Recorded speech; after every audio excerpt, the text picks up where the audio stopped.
Who likes dogs? Oh, okay, good. All right, so I'm with my peeps. If you don't like dogs, do you like cats? All right, hamsters? Rabbits. Okay, well, whatever. If you don't, get out. No, I'm just kidding. All right, so I'm really happy to be here. Terry kindly invited me to talk about, she and I had a conversation, I don't know, Terry, when was that? Where'd you go? Oh, there you are. We had a conversation, was that like 2 months ago? Yeah, so she gets on the phone, she's like, hey, you won this award, would you come talk to everybody? I was like, sure. And she's like, tell me your warrior story. And I'm like, my warrior story? So I told her the story, which I'm going to share with you.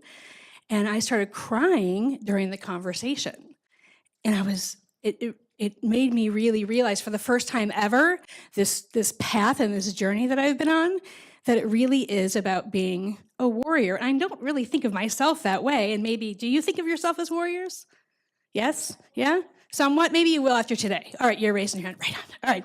So in preparing for coming here, I speak actually all over the country. In fact, I just got home from Denver late last night. I talk to pet entrepreneurs all the time because pet entrepreneurs are a different breed, haha, get it, of entrepreneur, right? Gotta do that joke.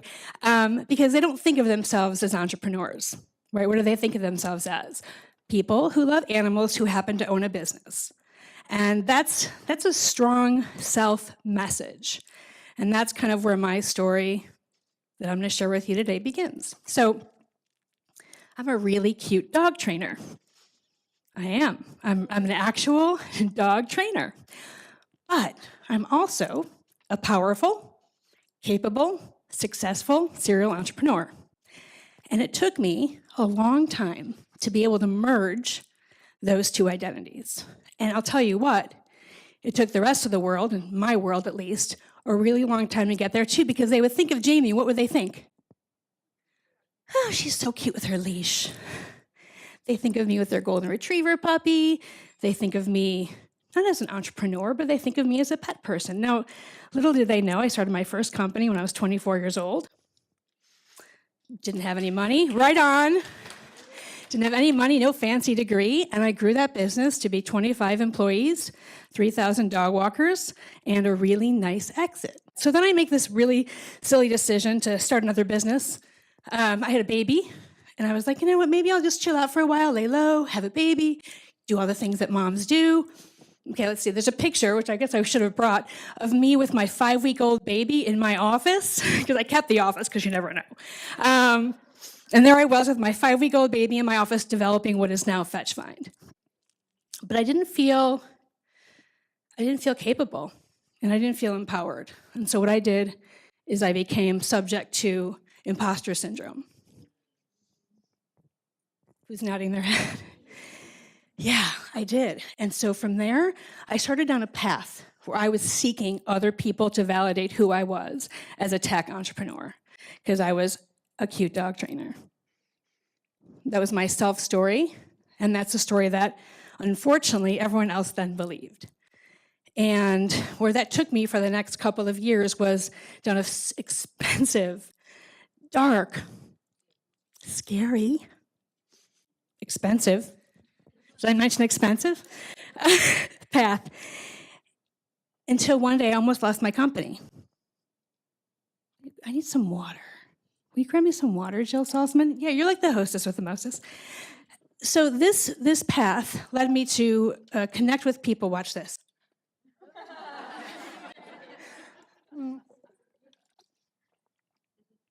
So you have to take care of yourself, right? You have to. This is exactly what I'm talking about.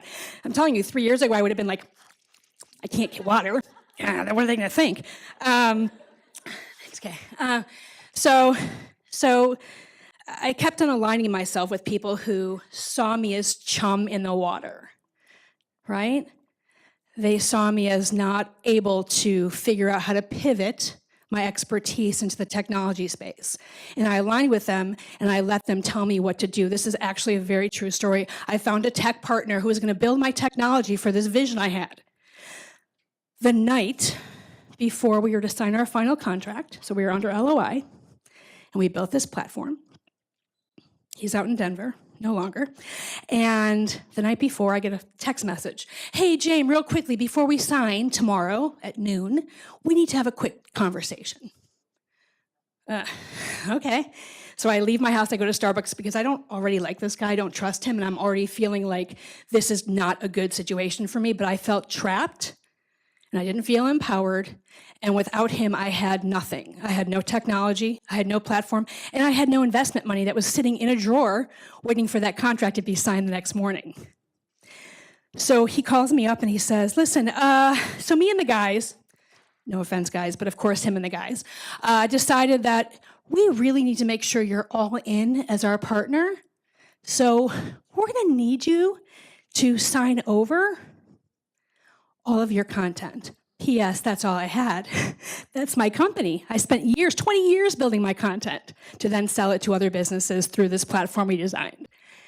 And I said, I can't do that. And of course, he knew I had tons of investment money sitting in a drawer. I mean, not a little, you know what I mean by that. And he knew that I had nothing else.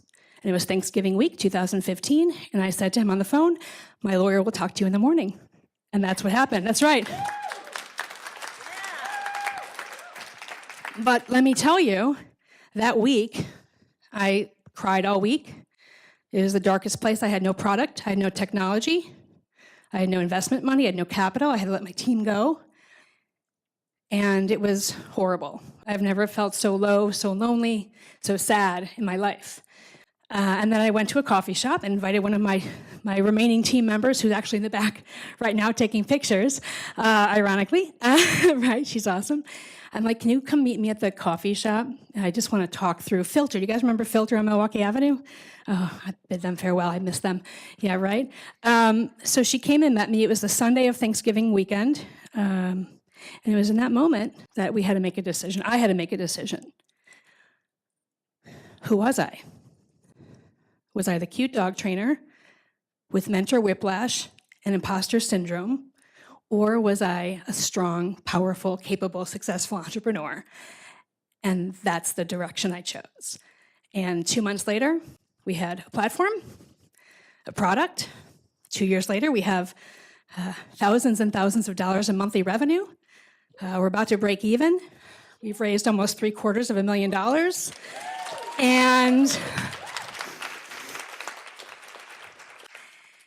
And I've got the best team in the world, and I've got the most amazing future ahead of me.